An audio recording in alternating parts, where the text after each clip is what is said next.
Everyone, કેમ છો? તો આજે હું વ્લોગ મેં ડેલી વ્લોગ નહીં બનાવવાની, મારું ડેલી રૂટીન નહીં બતાવવાની. આજે મેં બનાવવાની છું પહેલી વાર ભરેલા રીંગણા, જો કે મેં બી યુટ્યુબમાં દેખીને શીખી છું અને થોડું નહીં મારી જોડે થોડું સામગ્રી, તો જેટલું છે એનાથી જ હું બનાવીશ અને કેવું બન્યું એ તો લાસ્ટમાં જ ખબર પડશે, કેમ કે મેં કંઈ બી ખાવા બનાવું તો નહીં સારું બનતું, પણ આઈ હોપ કે સારું બને. મેં ટ્રાય કરીશ કે સારું બને. તો ફટાફટ રીંગણા છે એને કટ કરી લેવાના છે. આટલું ઇનફ છે. એની અંદર આપણે બેસનનો લોટ નાખીને થોડું એને રોસ્ટ કરવાનું છે, થોડુંક જ થોડો શેકી લેવાનું છે એને એકદમ લો ફ્લેમમાં.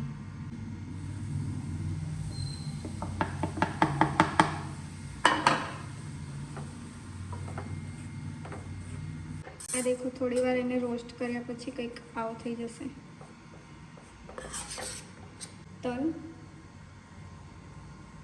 લીલું મરચું, આદું અને લસણનો પેસ્ટ, થોડો ગોળ,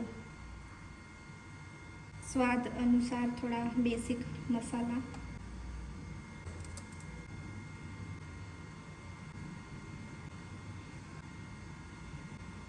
હવે આ બધાને એકવાર મિક્સ કરી લેશું.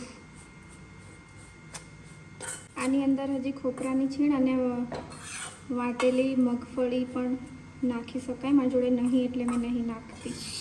આની અંદર થોડુંક તેલ એડ કરી દઈશું.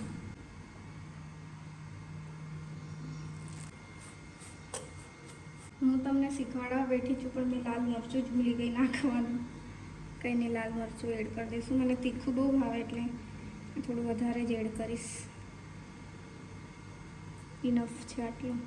અને હાથથી જ બરાબર કરી લો મિક્સ. આને ગાંઠ કહેવાય કે જે બી કહેવાય એ ના રહે ને તો વધારે સારું. તો બરાબર મિક્સ કરી લઈશ આને. હવે આ મસાલાને આ રીંગણામાં બરાબર ફિટ રીતે ભરી દો, એકદમ ફિટ. દેખો, આવી રીતે પૂરું ફિલ કરી લેવાનું છે એને.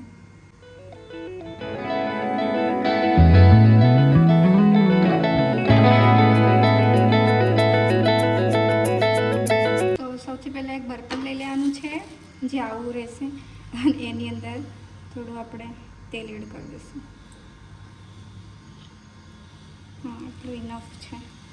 તેલ ગરમ થઈ ગયું છે તો આની અંદર થોડું રાઈ,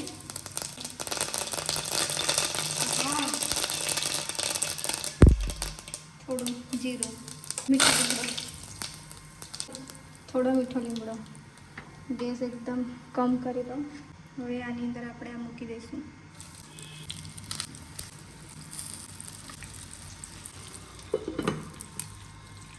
તો ત્યાં સુધી મેં થોડો રોટલીનો લોટ બાંધી દઉં. થોડું મીઠું અને થોડું તેલ.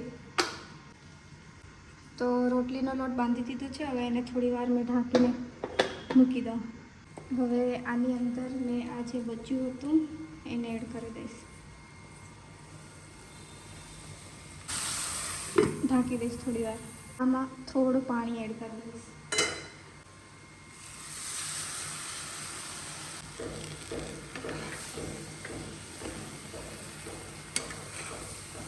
થોડી વાર ઢાંકી દઈશ.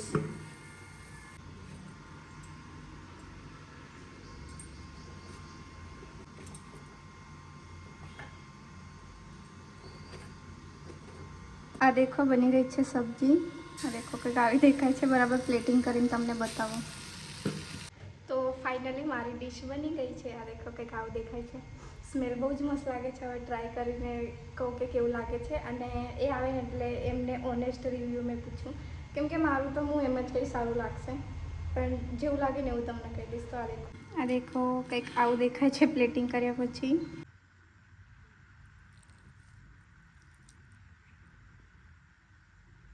તો અત્યારે રાત પડી ગઈ છે, ડિનરનો ટાઈમ થઈ ગયો છે, પણ અત્યારે ખાય છે. એમાં સ્ટોરેજ ફૂલ થઈ જશે એટલે મેં ફટાફટ બોલું છું. કેવું લાગ્યું સાગર? કેવું લાગ્યું? શું? હા ના, આ મેં બનાવ્યું એ. ચાખવા દે. અબે યાર સાગર, ફટાફટ ચાખો ને, સ્ટોરેજ ફૂલ થઈ જશે. એકદમ બરાબર ચાવો. ઓ ભાઈ, કેવું હે? હા હવે બોલો, સ્ટોરેજ ફૂલ જ થઈ જતો હતો. મસ્ત લાગ્યું. હે ને, સિરિયસલી મસ્ત છે ને. બહુ મસ્ત. આવું ક્યારે બનાવું? કાલે પાછી.